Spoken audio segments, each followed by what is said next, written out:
The explosion at Sverdlovsk sorting station, one of the most powerful non-nuclear blasts in the USSR. On October 4, 1988, a massive explosion shook the northwestern part of Sverdlovsk, now known as Yekaterinburg. A fiery mushroom cloud lit up the sky, and a deafening shockwave ripped through the city. Windows shattered, balconies collapsed, and buildings cracked under the sheer force. Seismologists recorded what looked like a strong earthquake. Many residents feared the worst, that an atomic bomb had been dropped on the city. But the truth, while less apocalyptic, was no less horrifying.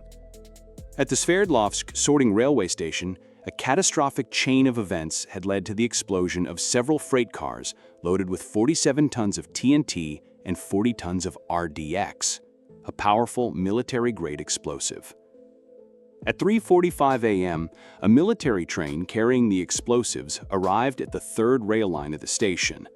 The locomotive was uncoupled from the wagons, and preparations began for maneuvering the cars to another track.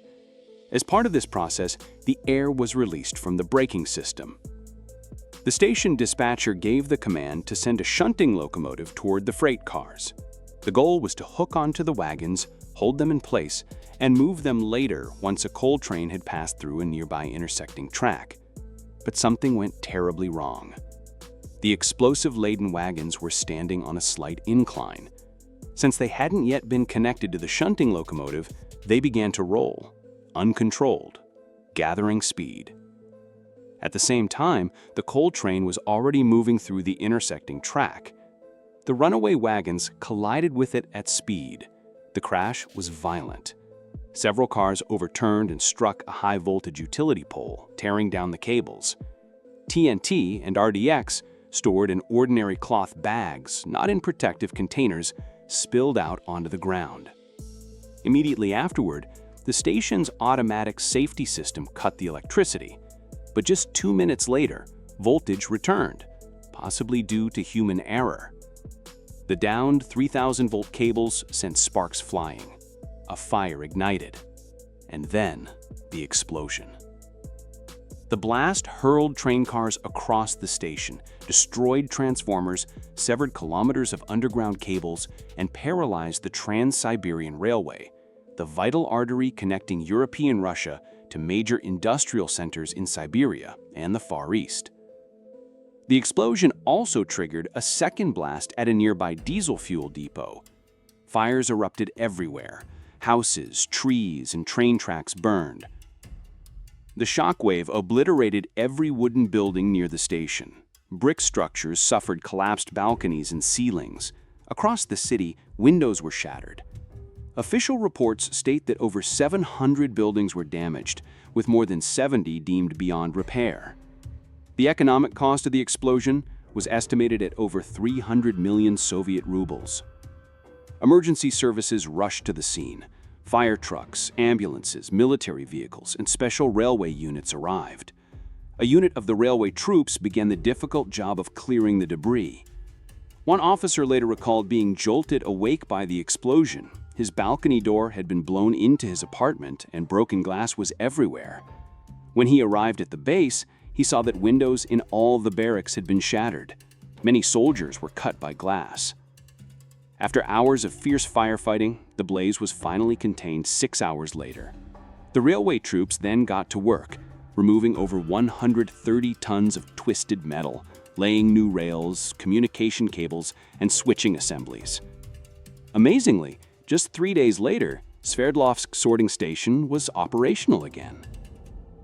The official investigation concluded that the primary fault lay with the station dispatcher.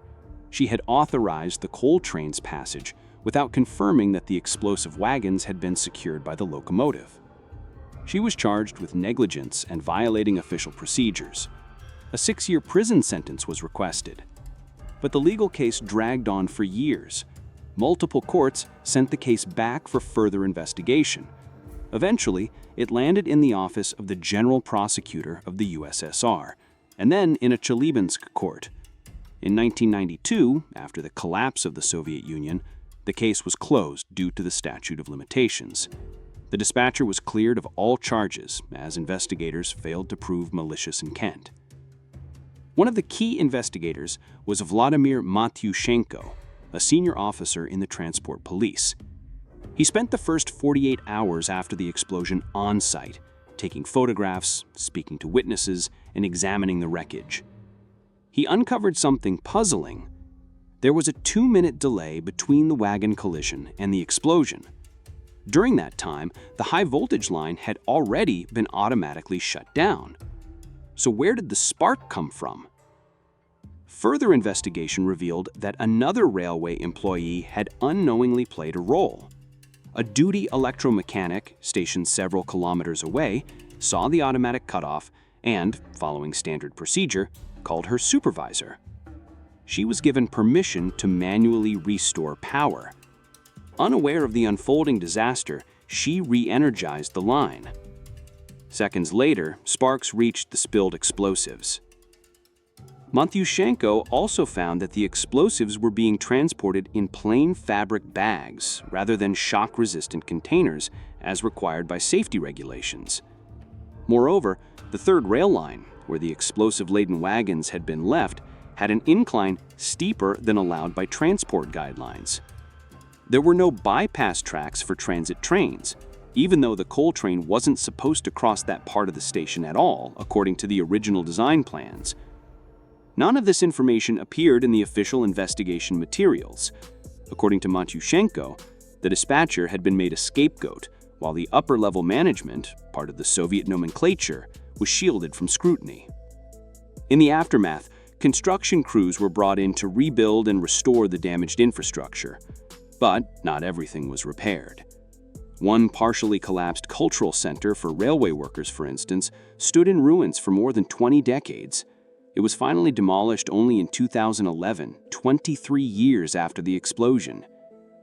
More than 10,000 people were officially recognized as victims of the disaster.